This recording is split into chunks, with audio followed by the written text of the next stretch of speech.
Saya ingin ke Mas Reza Indragiri sekarang. Kalau tadi Prof. Hipnu kan menyebutkan ini harus bergerak juga dari bukti digital karena tentunya digital forensik ini tentunya menjadi suatu yang sangat penting. Tapi kalau kita lihat kan kasus ini kemudian berangkat dari adanya dugaan pelecehan seksual begitu ya Mas. Kalau bergerak dari pendekatan digital forensik ini, apakah memang sudah bisa ditemukan atau disimpulkan adanya bukti-bukti tersebut?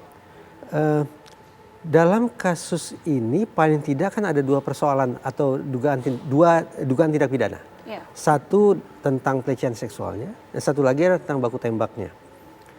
Terus terang saya tidak bisa memahami bagaimana pembuktian berbasis digital forensik bisa diterapkan dalam kasus baku tembaknya.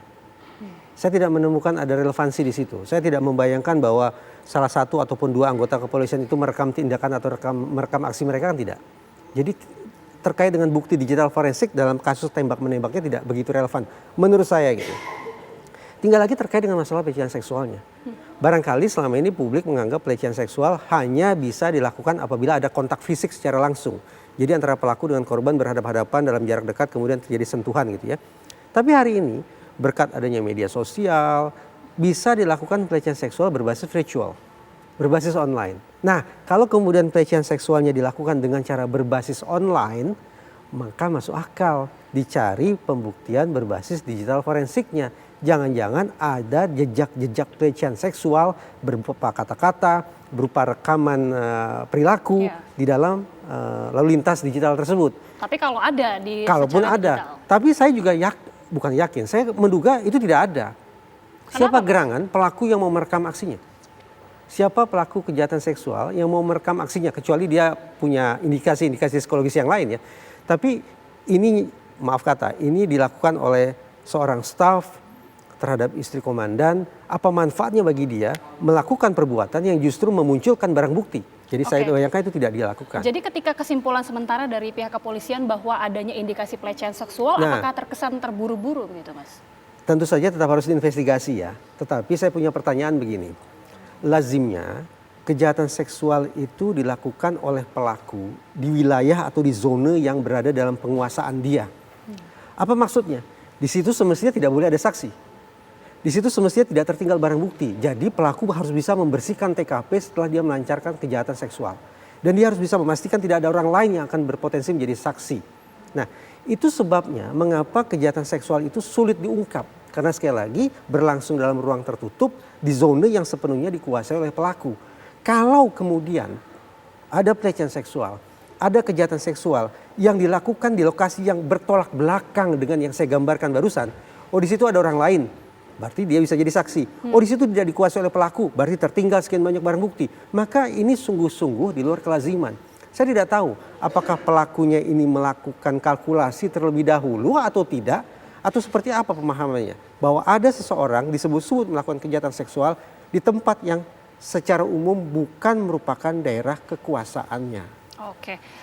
Menjadi menarik juga pernyataan dari Mas Reza, Prof. Hipnu, bahwa menjadi pertanyaan ya, bagaimana kemudian pengungkapan kasus tembak-menembak ini bisa dilihat dari kacamata digital forensik, karena tentunya sulit kemudian untuk men-trace-nya, Prof.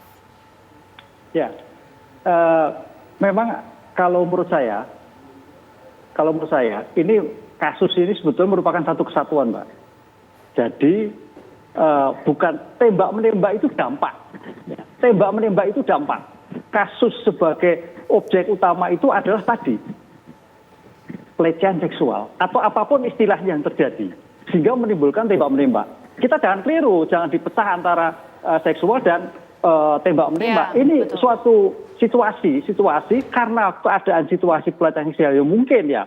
Makanya saya katakan tadi digital forensik itu membuka kembali, membuka informasi sejauh mana. Karena namanya suatu bukti itu tidak berdiri sendiri.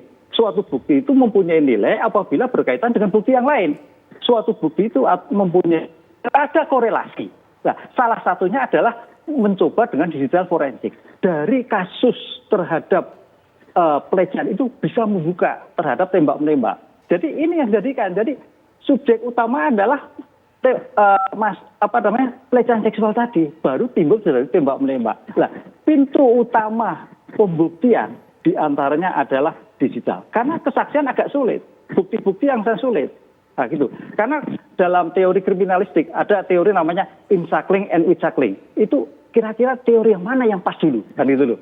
Yang nanti dari berbagai bukti, apakah digital forensik, apakah kedokteran forensik, apakah ilmu-ilmu yang lain dikemukakan, itu akan mengkuncut nanti. Baik. Oh, hipotesa yang pertama ini, oh gugur. Oh, hipotesa yang kedua ini, oh hipotesa. Akhirnya pada kesimpulan X peristiwa itu terjadi. Baik, ini Gitu, tentunya Mbak. memang masih menjadi misteri, tapi terima kasih Prof. Hipnu dan juga Mas Reza sudah memberikan bagaimana perspektif langkah-langkah yang kemudian bisa dilakukan untuk kedepannya harus bergerak dari mana. Terima kasih sekali lagi Prof. Hipnu, Mas Iya. Reza sudah berkenan untuk bergabung bersama kami di Terima Awal kasih. Kabar Petang. Ye, Selamat Pak Reza, sore, Pak Turun, sehat-sehat ye. selalu.